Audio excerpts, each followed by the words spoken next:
Que dice, compas, video nuevo 2013 Ford F-150 4x4. El problema aquí es que esta troca no está prendiendo.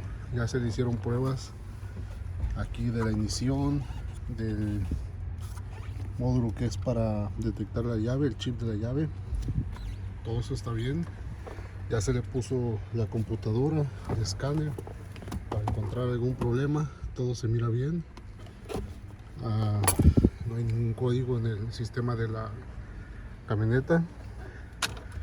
Y pues como miran, no prende.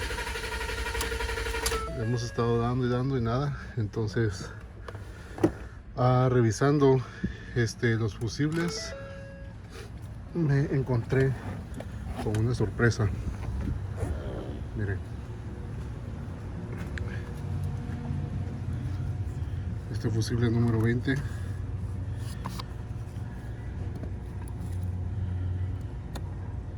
miren,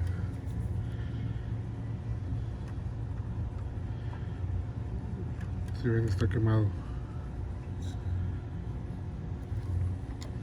Entonces lo voy a cambiar y le vamos a volver a calar a ver qué pasa.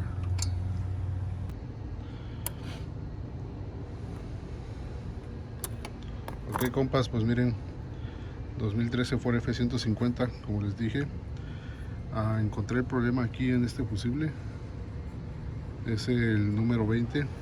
Si ven, estaba bien tostado, bien quemado. Entonces aquí está el nuevo fusible. Lo vamos a poner y vamos a ver que van a ver que ya va a prender. Ahí está. Si ven, ya habíamos checado la batería, la habíamos puesto a cargar. Ya hemos checado los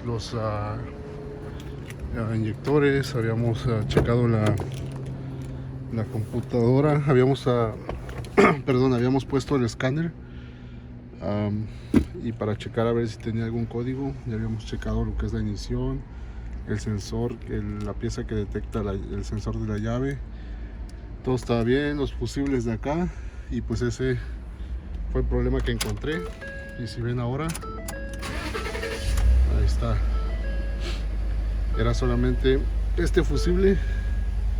Espero les sirva este video por si tienen la misma camioneta o están arreglando alguna camioneta con este problema que no enciende.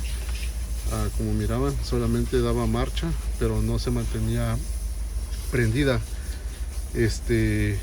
Pues es algo bien sencillo, bien fácil. Pues ojalá les sirva el video. Ya saben, si les gusta, denle un like, suscríbanse si son nuevos y pues comenten, ahí me avisan si lo trataron y les funcionó. Pues bueno, gracias por ver el video, los espero para la próxima. Nos vemos.